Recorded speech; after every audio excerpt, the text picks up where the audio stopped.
So sometimes bug hunters, we find bugs, like we work really hard to find bugs, but sometimes we're lucky and bugs find us.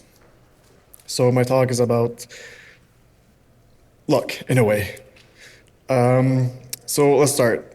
I have to admit, I grew up using PowerPoint, so I'm still using PowerPoint for my slides. I'm not using Google Slides or any modern application.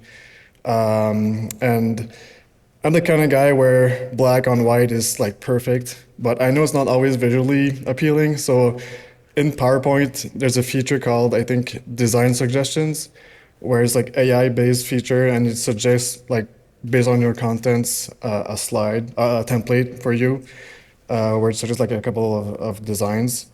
So I picked one. This morning, I noticed that Microsoft thinks that Canada, we live in igloos. So it shows my name, based out of Montreal, Canada. I don't live in an igloo. They should just put a house, like, I don't know. Anyway, so my name is Jasmin Landry. I'm French Canadian. In English, my name is, I guess, Jasmine, or as my friends call me, Jazz. I'm currently a full-time bug bounty hunter. I've been doing it for almost a year now. I've been in IT and cybersecurity for, I think, 12 years. Before doing bug bounty full time, I worked at NASDAQ as a senior director, information security. I used to manage the AppSec team. My team also did the pen testing and red teaming.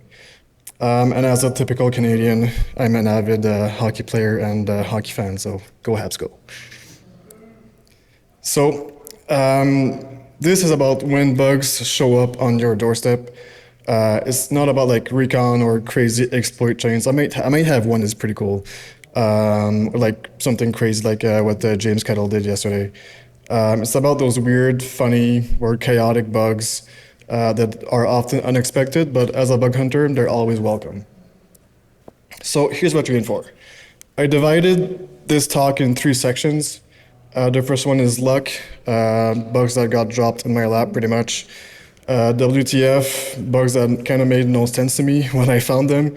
And LOL, so bugs that so ridiculous, it just like kind of made me laugh. And then in the end, Q&A if we have time. So let's start off with luck.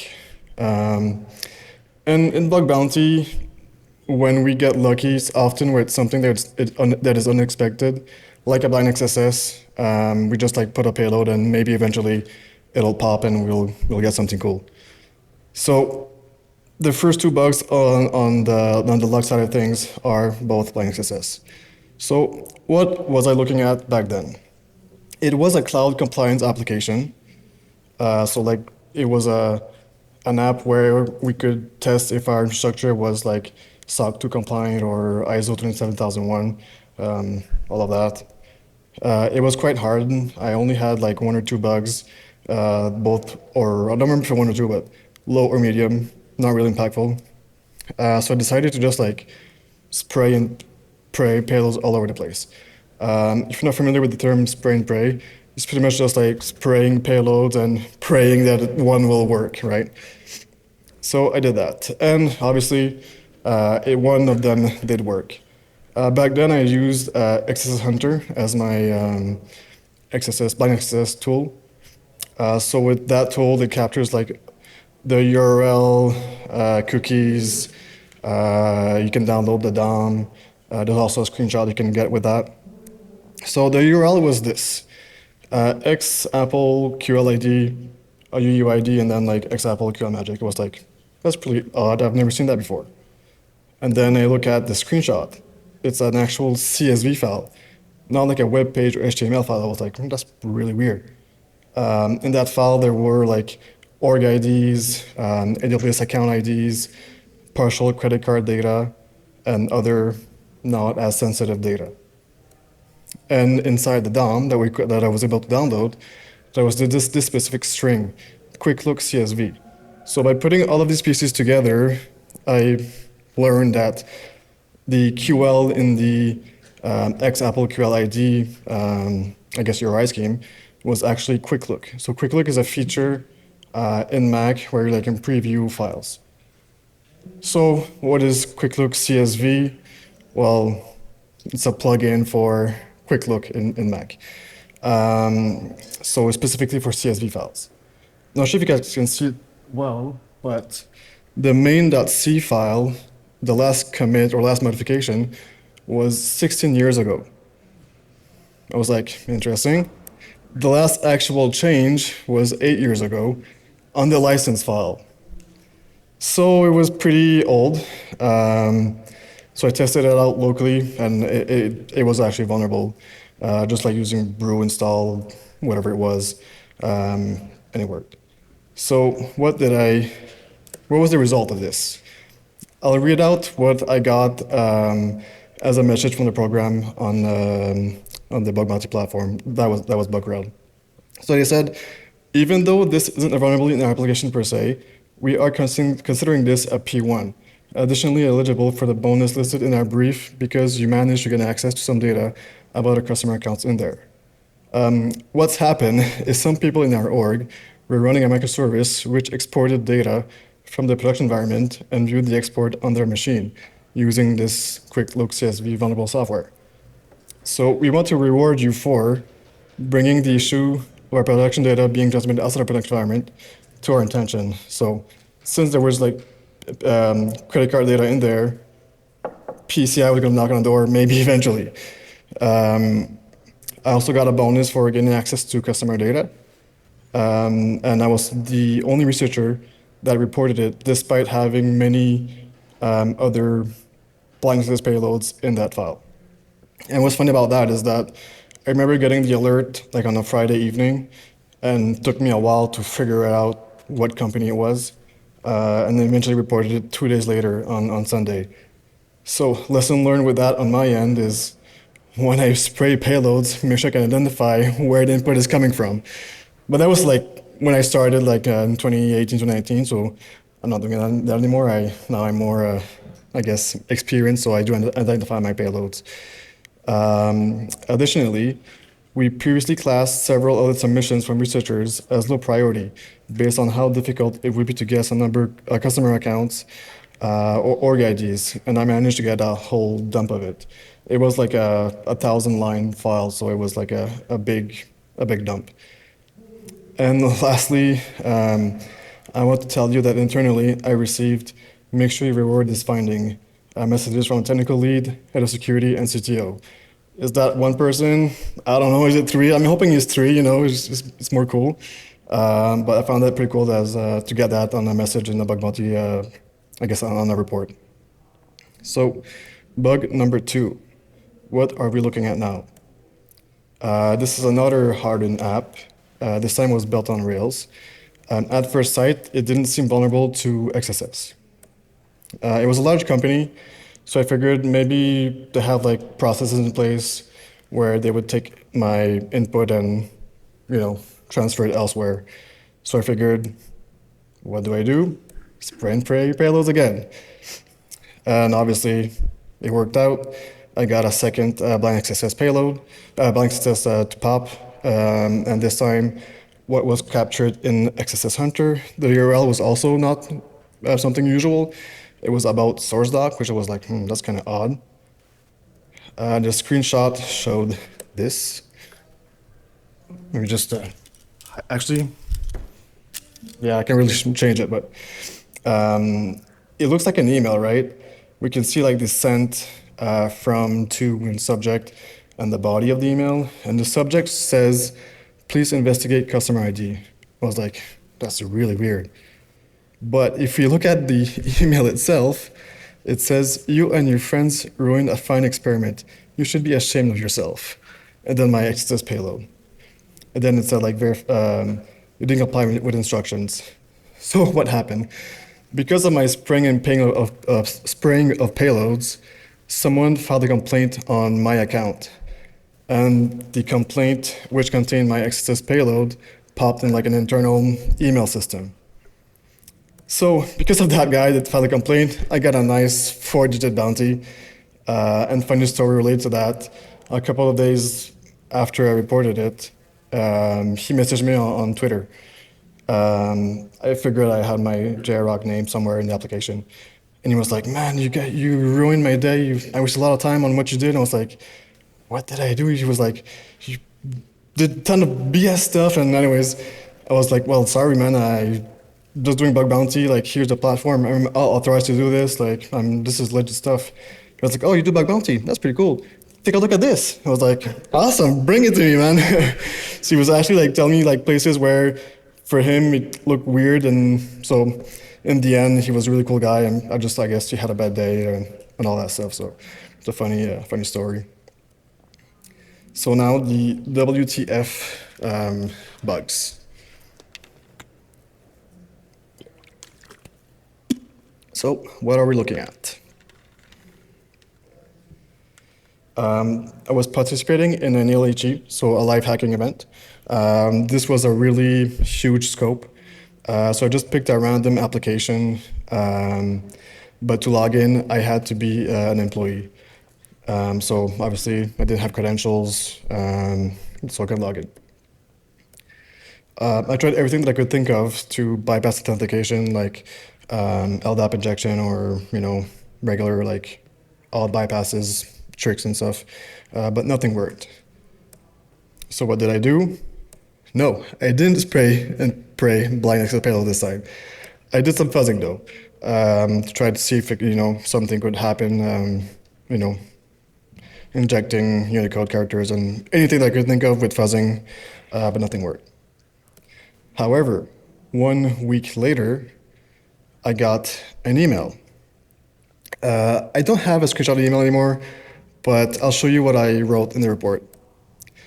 I'm not exactly sure what happened, but it seems that my researcher email, jroch@wearehacker.com, has been added in a group that received new access requests from, and then redacted domain. So what happened here? I somehow got added in an internal distribution list. So in the email, we could see like a dozen like employees in the to field, and then in there was my hacker email address. And in those emails, well, actually, I still couldn't access the application for some reason. I was like an admin, but I still have a legit login. But I could most likely approve or deny users' access request. What was in those emails? Well, can't say much about it, but there was some PII, so the users had to say where they were located, so their address, other PII information, as well as other not as much sensitive information. But in the end, it still had PII. And this lasted about a month until they fixed it. I was getting roughly 4 or 5 emails per day for roughly a month, so I thought it was pretty funny, considering the target. I can't say the target, but if I tell you, you'd probably be like, you'd probably laugh as well. So yeah, it was a funny bug. So bug number 4. This was probably the most interesting one.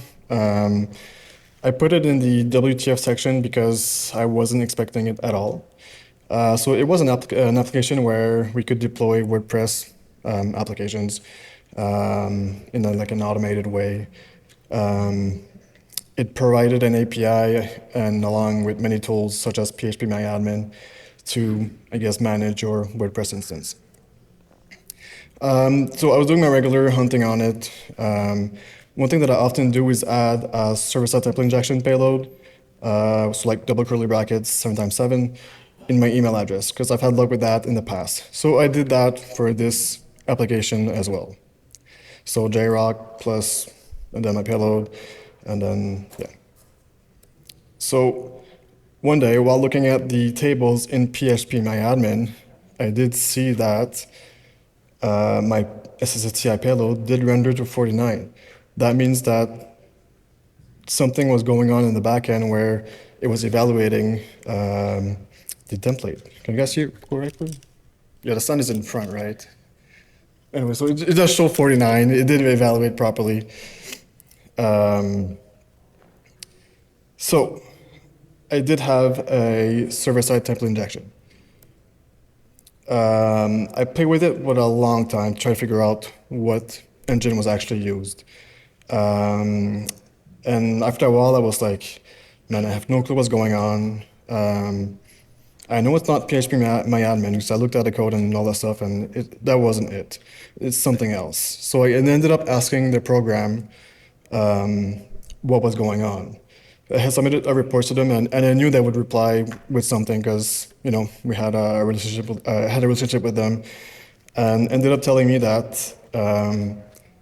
So in the API that powers their application, obviously talks with WordPress and built on PHP, as we all know, and then it passed data in a Python serverless API. I figured Python has Jinja, which is a template engine, but in this case, it doesn't make sense because it's a serverless API. It has to be something else. And then it passed data to Ansible. So I knew what Ansible was, but never actually played with it. I know what it was for and all. So I was like, that's probably interesting. Let me look if there's like expressions, something like that, or templates inside of Ansible. So I did a bit of research and stumbled on the Ansible playbooks. So if we look at the docs itself, all good,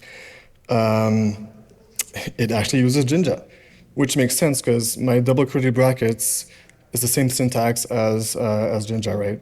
So there's something here, right? So just looked at looked a bit at the documentation and saw that there were variables. So what I did next, oops.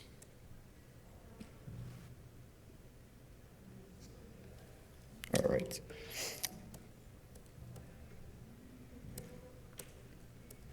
So I found the playbook underscore dir reserve variable, or as they called it, a magic variable. So this is pretty much just a directory of where the playbooks are stored. So I put that in my email address, and as you guys can maybe not see, oh yeah, you guys can see well, cool.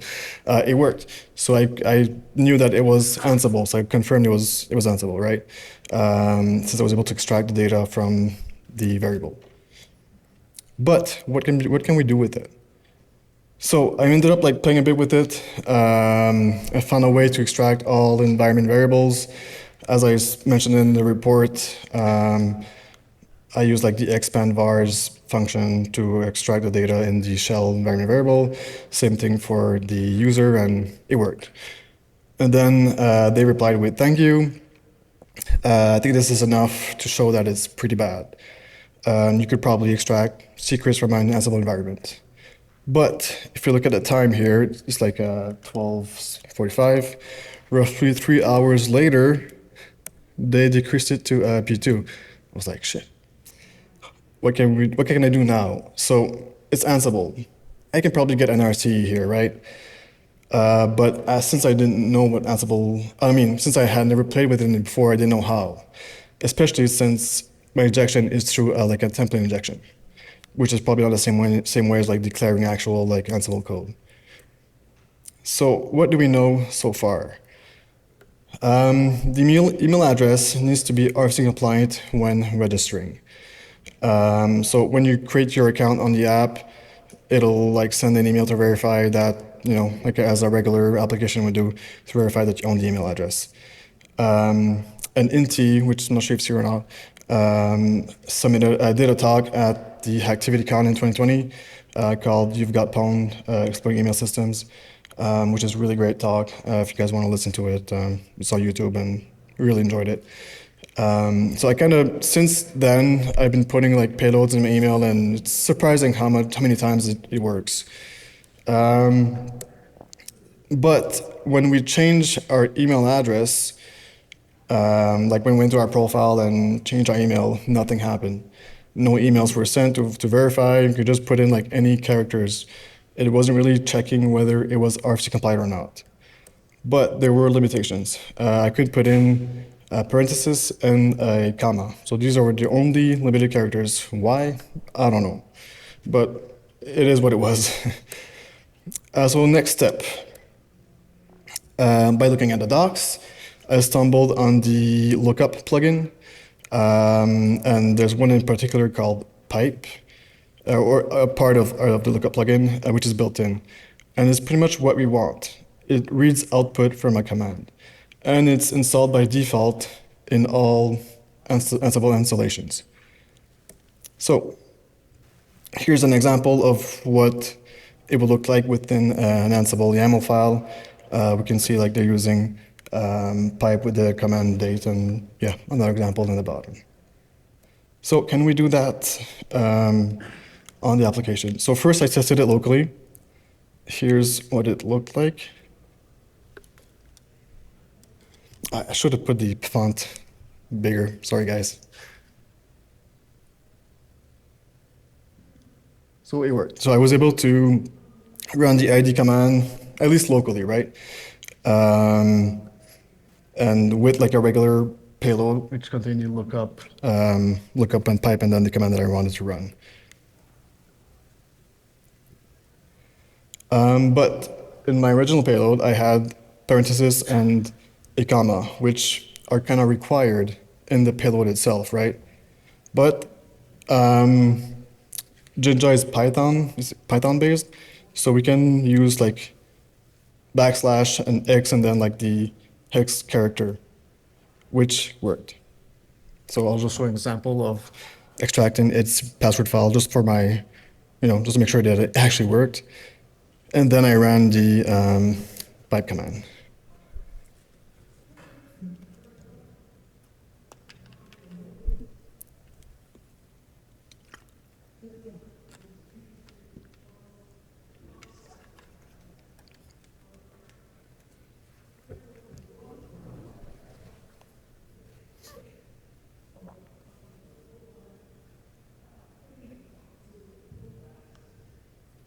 And by the way, that email, I don't own it. It was just like to show that it was possible.